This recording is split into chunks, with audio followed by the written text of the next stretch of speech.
ఈ కథ ఎవరైతే వింటారో వారికి అష్టైశ్వర్యాలు కలుగుతాయని పురాణాలు చెప్తున్నాయి. మార్గశిర మాసంలో తప్పకుండా వినాల్సిన కథ ఇది. భగవంతుని ఆశీర్వాదాలకు ద్వారం లాంటి పుణ్యమాసం ఇదే మార్గశిర మాసం. ధనలక్ష్మిని, ధన్యవంతతను, సంతోషాన్ని, శాంతిని ప్రసాదించే పవిత్ర కాలం. ఈరోజు ఈ మాసం ఎందుకు అంత ముఖ్యమో చెప్పే ఒక అద్భుతమైన కథ విందాం. ఇది మీ హృదయాన్ని కదిలించే కథ. ఇది వెల్కమ్ టు మై ఛానల్. ఈ కథ స్టార్ట్ చేసే ముందు ఒక చిన్న రిక్వెస్ట్. మీకు ఈ వీడియో నచ్చినట్లయితే, ఈ కథ మీకు నచ్చినట్లయితే, నేను చెప్పే విధానం మీకు నచ్చినట్లయితే ప్లీజ్ వీడియోని లైక్ చేయండి, నా ఛానల్ని సబ్స్క్రైబ్ చేసుకోండి. ఈ కథపై మీ అభిప్రాయాన్ని కామెంట్ చేయడం మాత్రం మర్చిపోవద్దు. అప్పట్లో ఒక చిన్న గ్రామం ఉండేది. ఆ గ్రామంలో హరికాంతం అనే సాధారణ రైతు జీవించేవాడు. చాలా సాధువైన మనిషి, కానీ జీవితం మాత్రం కష్టాల పరంపర. పంటలు పాడైపోతున్నాయి, అప్పులు పెరిగిపోతున్నాయి, ఇంట్లో తినడానికి కూడా లేకుండా పోయింది. భార్య పిల్లల ముఖాల్లో ఆందోళన. ఒకరోజు హరికాంతం దేవాలయంలో కూర్చొని ఇలా అన్నాడు. అమ్మా మహాలక్ష్మి, నాకు కావాల్సింది డబ్బు కాదు, నాకు నా జీవితంలో వెలుగు కావాలి, నా ఇంట్లో నవ్వులు రావాలి, దయచేసి మార్గం చూపు. ఇలా హరికాంతం లక్ష్మీదేవితో అనగా, అప్పుడు ఆలయంలో ఉన్న ఒక వృద్ధ బ్రాహ్మణుడు ఆయన దగ్గరకు వచ్చి ఇలా అన్నాడు. ఈ కష్టాలు తొలగాలంటే మార్గశిర మాసంలో గురువారం రోజు లక్ష్మీనారాయణుణ్ణి పూజించు.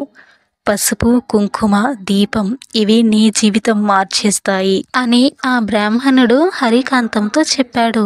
హరికాంతం ఆ మాటలు హృదయంలో పెట్టుకున్నాడు. మార్గశిర మాసం మొదటి రోజు నుంచి అతని భక్తి ప్రారంభమైంది. మొదటి గురువారం అతను ఇంట్లో చిన్న దీపం వెలిగించాడు.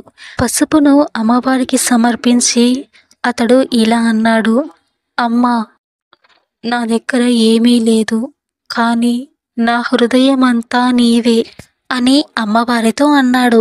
ఆ రాత్రి అతనికి ఒక స్వప్నం వచ్చింది. స్వప్నంలో లక్ష్మీదేవి నవ్వుతూ ఇలా చెప్పింది. నువ్వు ఇచ్చింది పసుపు కాదు, ప్రేమ. నువ్వు చేసిన దీపారాధన నీ ఆత్మశుద్ధి. అలా చెప్పి ఆమె అదృశ్యమైంది. ఆ తరువాత రెండో గురువారం వచ్చింది.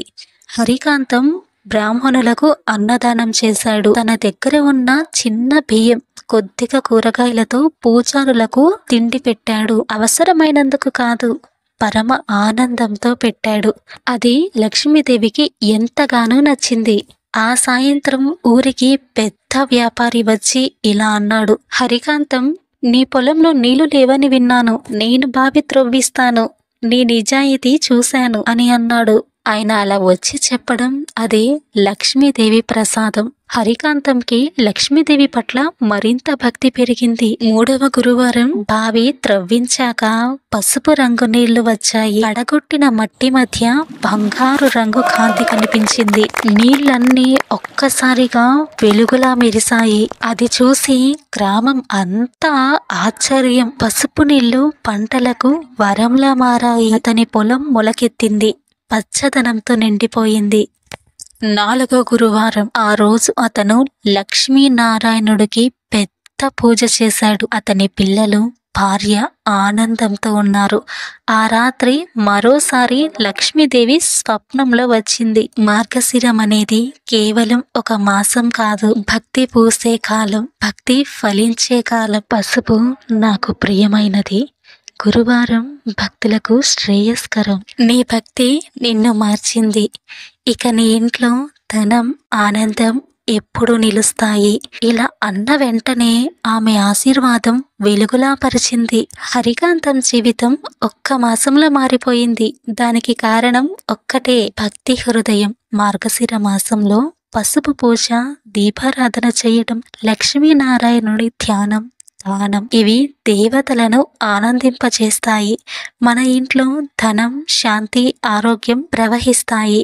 ఈ మాసంలో ఒక చిన్న మంచి పని చేసినా అది లక్ష్మీదేవి అనుగ్రహం కలిగిస్తుంది. ఇదే మార్గశిర గురువారాల మహిమ కథ. ఇది విన్నవారు అమ్మవారి ఆశీర్వాదంతో పాటు అష్టైశ్వర్యాలు పొందుతారు. మరి ఈ కథ విన్నారు కదా, ఈ కథ మీకు ఎలా అనిపించింది? ఈ కథని నేను ఎలా వివరించాను? ఈ వీడియో మీకు నచ్చితే తప్పకుండా లైక్ చేయండి. ఈ కథ బాగుందా? ఈ కథపై మీ అభిప్రాయాన్ని కామెంట్ చేయడం మర్చిపోవద్దు. అమ్మవారి మహిమ అందరికీ చేరేలా అందరికీ షేర్ చేయండి. నా ఛానల్ని సబ్స్క్రైబ్ చేసుకోండి. అస్సలు మర్చిపోకుండా నా ఛానల్ని సబ్స్క్రైబ్ చేసుకోండి. పక్కనే ఉన్న బెల్ ఐకాన్ని క్లిక్ చేయండి. నేను చేసే ప్రతి వీడియో మీకు ఫస్ట్ నోటిఫికేషన్గా వస్తాయి. మరొక కథతో మరొక వీడియోలో మళ్ళీ కలుసుకుందాం. ధన్యవాదాలు. Thank you for watching.